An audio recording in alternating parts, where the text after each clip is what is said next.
इंडी गठबंधन की line length ही समझ के बाहर है बॉस। पहले विपक्ष ने ऑपरेशन सिंदूर पर चर्चा की मांग की। जब सरकार बिना विरोध के चर्चा को तैयार हो गई तो फिर कहा कि पहले दिन ही चर्चा कराओ। पहले दिन से क्या दिक्कत है? साथ में यह भी शर्त जोड़ दी कि चर्चा में नरेंद्र मोदी तो मौजूद रहने ही चाहिए।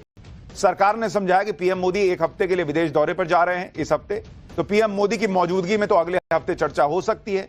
जब सब तय हो गया तो नया विरोध करने लगे कि चर्चा की तारीख फिक्स नहीं है।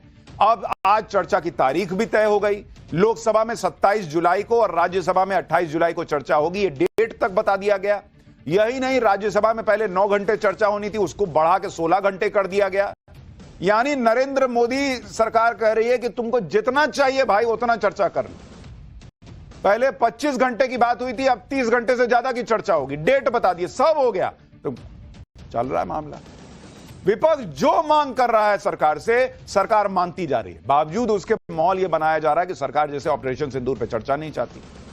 सुनिए कांग्रेस के अध्यक्ष मल्लिकार्जुन खड़गे क्या कह रहे हैं।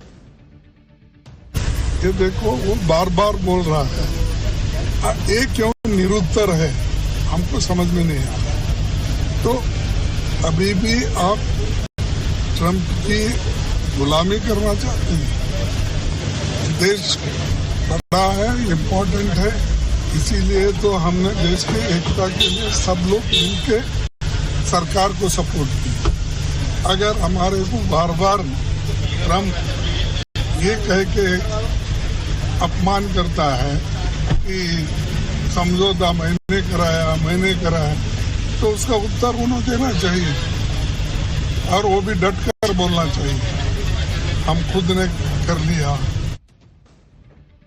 पहली बात तो ट्रंप अपमान कर रहा, आप अपमानित हो क्यों रहे हैं? जब अपने यहां का विदेश मंत्रालय बता चुका, प्रधानमंत्री ट्रंप को फोन पे सुना चुके कि भाई कोई डील नहीं हुई थी, हमने अपने हिसाब से जो है वो सीज फायर किया है, तो आप क्यों अपमानित महसूस कर रहे हैं? जब अपनी देश की सरकार कह रही है, खुले में कह रही है कि ऐसा नहीं हुआ, आपको ट्रंप पे ज्यादा भरोसा क्यों? अच्छा, आगे बढ़ने से पहले एक करेक्शन कर दूं। 28 तारीख को लोकसभा में चर्चा होगी ऑपरेशन सिंदूर पे, सोमवार को, और 29 को राज्यसभा में होगी। खैर, जब यह तय हो चुका है कि ऑपरेशन सिंदूर पर कब और कितनी चर्चा होगी, तो बार बार इसी पे बवाल मचाने की वजह क्या है?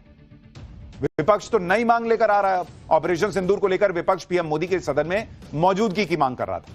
सरकार ने यह भी मान लिया कि ठीक है, पीएम रहेंगे। इसके अलावा आज एक और खबर यह आई कि पीएम मोदी ने लोकसभा और राज्यसभा में भी ऑपरेशन सिंदूर पर जवाब देने का फैसला किया है। वो जवाब दे सकते हैं। ऑपरेशन सिंदूर पर अगले हफ्ते चर्चा होगी। अभी पीएम मोदी विदेश गए हैं, लेकिन आज विदेश जाने से पहले पीएम मोदी ने बड़ी बैठक की। सुबह सुबह संसद भवन में पीएम मोदी और अमित शाह की मुलाकात हुई। फिर अमित शाह और जेपी नड्डा ने लोकसभा अध्यक्ष से मुलाकात की। संसद में लोकसभा अध्यक्ष ओम बिड़ला और राज्यसभा के उपसभापति हरिवंश के बीच भी बैठक हुई। यानी आज पूरा दिन बड़ी बड़ी बैठकें हुई हैं, प्लानिंग का दौर चल रहा है, और इन बैठकों को लेकर यही कयास है कि विदेश जाने से पहले पीएम मोदी ने बड़ी प्लानिंग की है। पीएम मोदी आज यूके और मालदीव की यात्रा पर गए। 23 जुलाई से 26 जुलाई के बीच वो दोनों देशों की यात्रा करेंगे। कूटनीति के लिहाज से यह बहुत अहम दौरा है, जिसके बारे में हम आपको आगे बताएंगे। लेकिन जैसे ही पीएम मोदी आज विदेश दौरे पर निकले, वैसे ही राहुल गांधी उनके इस विदेश दौरे पर सवाल उठाने लगे। भारत की पूरी विदेश नीति को फेल बता दिया। सुनिए एक बार राहुल गांधी को, फिर हम बताएंगे फेल कौन है। गिनती पे भी नहीं गिना जा सकता किसने सपोर्ट किया जी। किसी ने भी हमारी फॉरेन पॉलिसी की इन्होंने धज्जियां उड़ा दी हैं। किसी ने हमें सपोर्ट नहीं किया, किसी ने नहीं किया। गिनती पे भी नहीं गिना जा सकता किसने सपोर्ट किया जी। किसी ने भी हमारी फॉरेन पॉलिसी की इन्होंने धज्जियां उड़ा दी हैं। किसी ने हमें सपोर्ट नहीं किया, किसी ने नहीं किया। राहुल गांधी कह रहे हैं कि ऑपरेशन सिंदूर में किसी देश ने हमारा सपोर्ट नहीं किया, कोई साथ नहीं आया। जबकि खुद पीएम मोदी ने कांग्रेस के ही जिन सांसदों को दूसरे देशों में डेलीगेशन के तौर पर भेजा था, वो खुद कह रहे थे कि भारत के ऑपरेशन सिंदूर को ग्लोबल लेवल पर सपोर्ट मिला। दूसरी बात यह समझने वाली है कि पाकिस्तान को ठोकने के लिए भारत किसी देश की सपोर्ट की जरूरत पर नहीं बैठा है बॉस। बिना किसी के सपोर्ट के हमने पाकिस्तान को ठोक कर दिखाया, यह हमारी काबिलियत है आज की। अंदर घुसकर पाकिस्तान के एयरबेस फोड़ दिए। आज तक पाकिस्तान अपने एयरबेस ठीक नहीं कर पाया है। यह बात भी समझनी होगी कि आतंकी हमले का जवाब देते हुए भारत ने पाकिस्तान के खिलाफ अग्रेशन दिखाया, और पूरी दुनिया तो इसी तनाव में थी कि कहीं पीएम मोदी पाकिस्तान का नक्शा ना बदल दे। तो सपोर्ट की जरूरत वहां होती है जहां भारत कमजोर पड़ रहा हो। भारत ने तो एक साथ चीन, पाकिस्तान, तुर्की सबको निपटा दिया। इतना ही नहीं, भारत ने तो पूरी दुनिया को डंके की चोट पर बताया कि अगर अब और कोई आतंकी हमला होगा तो जहां से अभी रोके वहीं से मारना शुरू करेंगे। यह भारत का न्यू नॉर्मल है। यानी भारत के पाकिस्तान के खिलाफ भारत को किसी का सपोर्ट चाहिए भी नहीं था। और दूसरी बात कि पाकिस्तान की इतनी धुलाई हुई, दुनिया के बड़े बड़े देश चुपचाप सब देखते रहे। दुनिया की बाकी बड़ी ताकतों को इस युद्ध से दूर रहना ही भारत की बड़ी जीत है बॉस। कोई नहीं आया पाकिस्तान की मदद के लिए खुलकर। आप मार रहे हैं, सब देख रहे हैं और कोई आपको रोक नहीं रहा है। इससे बड़ा सपोर्ट क्या होगा बॉस? इतने बड़े बड़े मुस्लिम देश हैं, एक नहीं आया पाकिस्तान के साथ खड़ा होने के लिए। एक नहीं आया कि भारत रोकिए, भारत रोको, ये क्या कर रहे हो तुम। किसी ने नहीं कहा। यही सपोर्ट होता है डिप्लोमेसी में बॉस। और क्या होता है कि आप मार रहे हैं, सामने वाला चीख रहा है लेकिन कोई रोकने नहीं आ रहा है। इसको सपोर्ट ही कहते हैं। लेकिन फिर भी राहुल गांधी पीएम मोदी की कूटनीति पर सवाल उठा रहे हैं। ट्रंप का नाम लेकर ये कह रहे हैं कि पीएम मोदी ने एक बार भी ट्रंप को जवाब नहीं दिया। एक बार वो भी सुनिए। हालात अच्छी नहीं है, पूरा देश जानता है। जो अपने आप को देशभक्त कहते हैं वो भग गए, राइट? प्राइम मिनिस्टर एक स्टेटमेंट नहीं दे पा रहे हैं। ट्रंप ने कितनी बार बोला है? 25 बार बोला है। ट्रंप ने 25 बार बोला है कि मैंने सीज फायर करवाया। ट्रंप कौन होता है सीज फायर कराने का? उसका काम थोड़ी है। मगर प्रधानमंत्री ने एक बार जवाब नहीं दिया। राहुल गांधी कह रहे हैं कि ट्रंप ने 25 बार सीज फायर पर बयान दिया लेकिन पीएम मोदी ने एक बार भी जवाब नहीं दिया। राहुल गांधी की यह बात भी फैक्चुअली गलत है, क्योंकि पीएम मोदी ने खुद फोन पर ट्रंप से कहा था कि भारत और पाकिस्तान के बीच सीज फायर दोनों सेनाओं के बीच हुआ था और उसमें किसी तीसरे पक्ष की कोई भूमिका नहीं थी। पीएम मोदी ने साफ कहा था कि भारत और पाकिस्तान के सीज फायर की बातचीत के दौरान कहीं भी किसी भी स्टेज पर ट्रेड डील की कोई बात नहीं आई थी, जैसा ट्रंप बार बार दावा कर रहे हैं। तो पीएम मोदी ने तो ट्रंप के मुंह पर उन्हें जवाब दे दिया। इससे ज्यादा बड़ी बात और क्या हो सकती है बॉस? इसके अलावा विदेश मंत्रालय कई बार अलग अलग मंच से ट्रंप के दावों को खारिज कर चुका है। इतना ही नहीं, नरेंद्र मोदी और ट्रंप की जो फोन पर बातचीत हुई उसका बकायदा स्टेटमेंट विदेश मंत्रालय ने जारी किया कि नरेंद्र मोदी ने ये बात ट्रंप को कही। क्या अमेरिका के विदेश मंत्रालय ने उसको डिनाई किया कि नहीं, नरेंद्र मोदी ने ऐसा कुछ नहीं कहा? लेकिन राहुल गांधी को नहीं सुनना है तो नहीं सुने। देश सुन रहा है बॉस कि नरेंद्र मोदी ने ट्रंप के मुंह पे बताया कि किसी और से बात नहीं हुई थी। इस बातचीत के बावजूद, इतना सब कुछ होने के बावजूद राहुल गांधी नरेंद्र सरेंडर का माहौल बनाने में जुटे। अब राहुल गांधी ने ऑपरेशन सिंदूर की सफलता पर भी सवाल उठा दिए। कह रहे हैं कि दाल में कुछ काला है। एक बार वो भी सुनिए इनका बयान। आप कह रहे हो कि ऑपरेशन सिंदूर ऑनगोइंग है और फिर आप कह रहे हो विक्ट्री हो गई, या विक्ट्री हो गई या सिंदूर ऑनगोइंग है। और दूसरी साइड से ट्रंप कह रहा है कि भैया सिंदूर को मैंने बंद किया, सिंदूर को मैंने बंद किया। 25 बार बोला है तो कुछ ना कुछ तो दाल में काला है ना।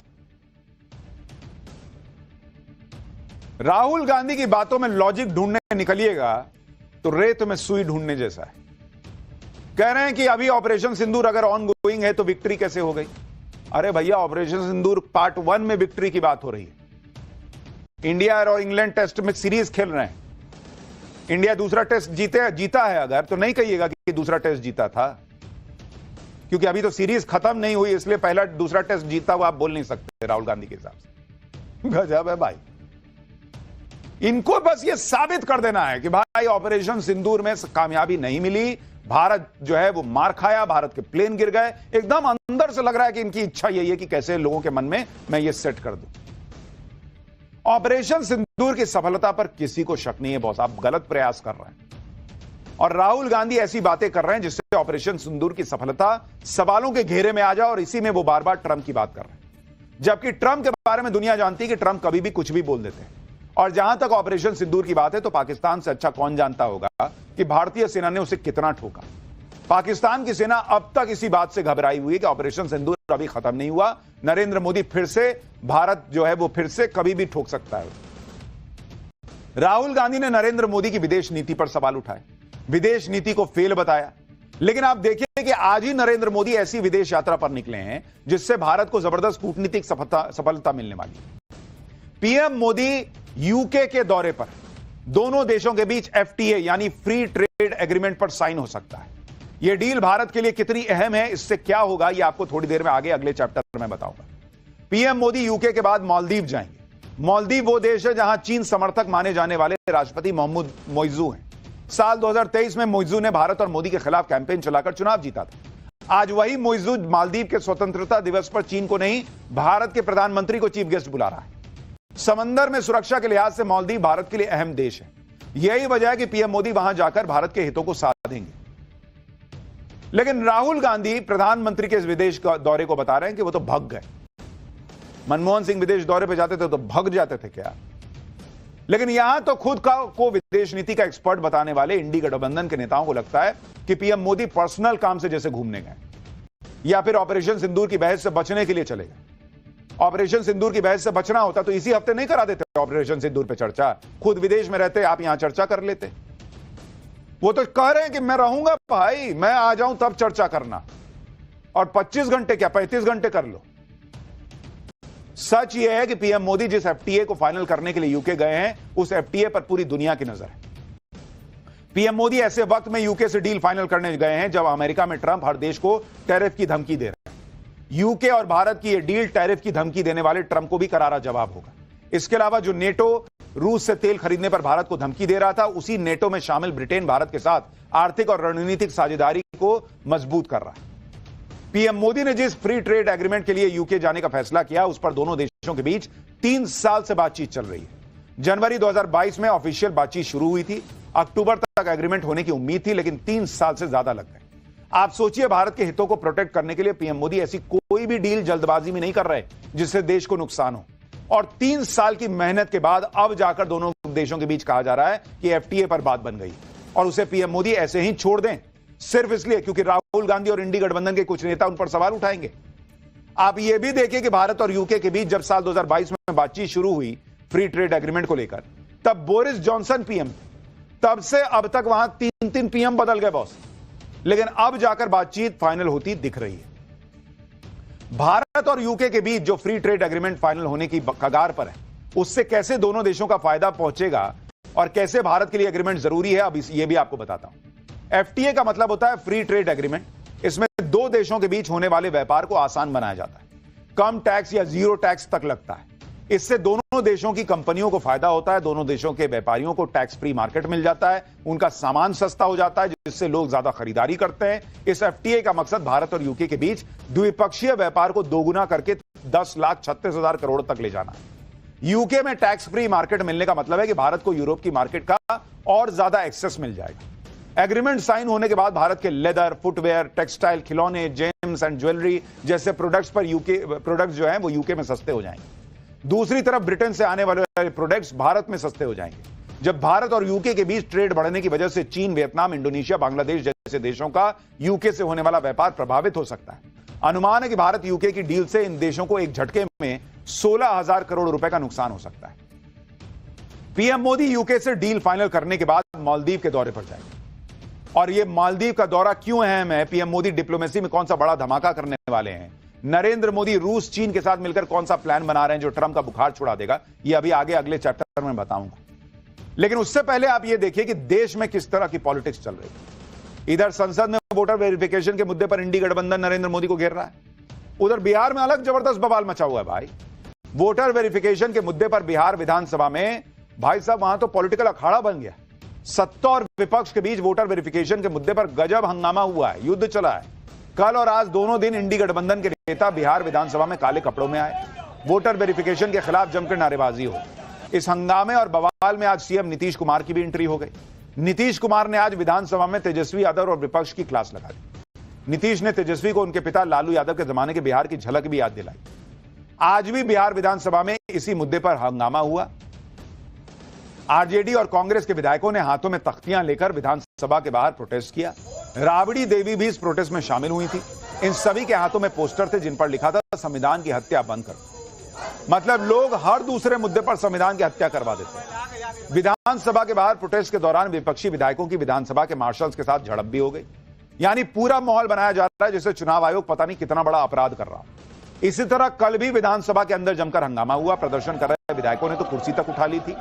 तेजस्वी यादव जो लगातार एसआईआर के मुद्दे पर चुनाव आयोग को निशाने पर ले रहे हैं, आज कह रहे हैं कि एसआईआर का विरोध नहीं कर रहे हैं, विरोध तो एसआईआर की प्रक्रिया का कर रहे हैं। सुनिए तेजस्वी यादव। एसआईआर जो प्रक्रिया हो रही है, हमको इसका विरोध नहीं है, एसआईआर का विरोध नहीं करते, लेकिन जो प्रक्रिया, जो पारदर्शिता होनी चाहिए, ईमानदारी से निष्पक्ष होकर के चुनाव आयोग को काम करना चाहिए था, वो ये काम नहीं कर रही। इसका हम इस सदन में हम खंडन करते हैं और ये सच्चाई है महोदय। पर सदन में खंडन क्यों कर रहे हैं भाई? आप लोग तो ऑलरेडी केस लड़ रहे हैं सुप्रीम कोर्ट में, जहां सुप्रीम कोर्ट ने इस एसआईआर की प्रक्रिया को रोका नहीं, प्रक्रिया के तरीके पे या जो तरीका है एसआईआर का उस पर कोई सवाल नहीं उठाए। तो आपके कहने से क्या होगा? आप यही बात जाके सुप्रीम कोर्ट में साबित कर दीजिए, वहां से रुकवा लीजिए। बिहार विधानसभा में आज इंडी गठबंधन के विरोध पर सीएम नीतीश कुमार ने जमकर इनकी क्लास लगाई। नीतीश कुमार ने तेजस्वी यादव के आरोप पर कहा कि आज ये सब बोल रहे हो, लेकिन जब तुम्हारे पिता सीएम थे तो तुम्हारी माता जी सीएम थी तो प्रदेश का क्या हाल था? उस समय तो तुम, यानी तेजस्वी यादव को कह रहे थे वो, कि तुम बच्चे न थे जी। नीतीश कुमार ने कहा कि चुनाव लड़ने के लिए जो बोलना है बोलिए, लेकिन यह भी ध्यान रखिए कि बिहार में पिछले 20 साल में हमने कितना काम किया है। सुनिए नीतीश कुमार। अब बात ही बोल रहा है, अरे काहे के लिए बोल रहे हो? जब उम्र तुम्हारा कम था, तुम्हारे पिताजी 7 साल मंत्री थे और उसके बाद तुम्हारी माता 7 मंत्री रही, आज तुम मुख्यमंत्री रहे, और उसके बाद क्या उस समय की स्थिति है? अगर चाहोगे तो पहले क्या था? मामला है कि चुनाव लड़ना है तो भाई चुनाव लड़िए, और चुनाव लड़ने में अंड बंड जितना बोलना है बोलते रहिए। और पहले कुछ था, अरे भाई जानते हो बच्चा न हो, अरे तुम तो बहुत बच्चे न थे, अब जानते हो पटना शहर में भी शाम में कोई निकलता था, कोई शाम में घर से बाहर जाता था। नीतीश कुमार कह रहे हैं जितना अंड बंड बोलना है बोलो, फर्क नहीं पड़ता है, चुनाव में सारा फैसला होगा। बिहार में सिर्फ एसआईआर के मुद्दे पर ही हंगामा नहीं हो रहा, प्रशांत किशोर भी बिहार में अपनी मौजूदगी दिखाने की कोशिश कर रहे हैं। प्रशांत किशोर की पार्टी जन सुराज ने आज पटना में बड़ा प्रोटेस्ट किया, इसमें प्रशांत किशोर भी शामिल। प्रशांत किशोर ने गरीब परिवारों को 2 लाख रुपए की रोजगार सहायता राशि देने, दलित भूमिहीन परिवारों को जमीन देने और भूमि सर्वेक्षण में भ्रष्टाचार के आरोपों में को लेकर प्रदर्शन किया। लेकिन विधानसभा पहुंचने से पहले ही पुलिस ने प्रदर्शन को रोक दिया। पुलिस ने प्रशांत किशोर के प्रदर्शन को रोकने के लिए लाठीचार्ज भी किया। प्रशांत किशोर के कार्यकर्ताओं की पुलिस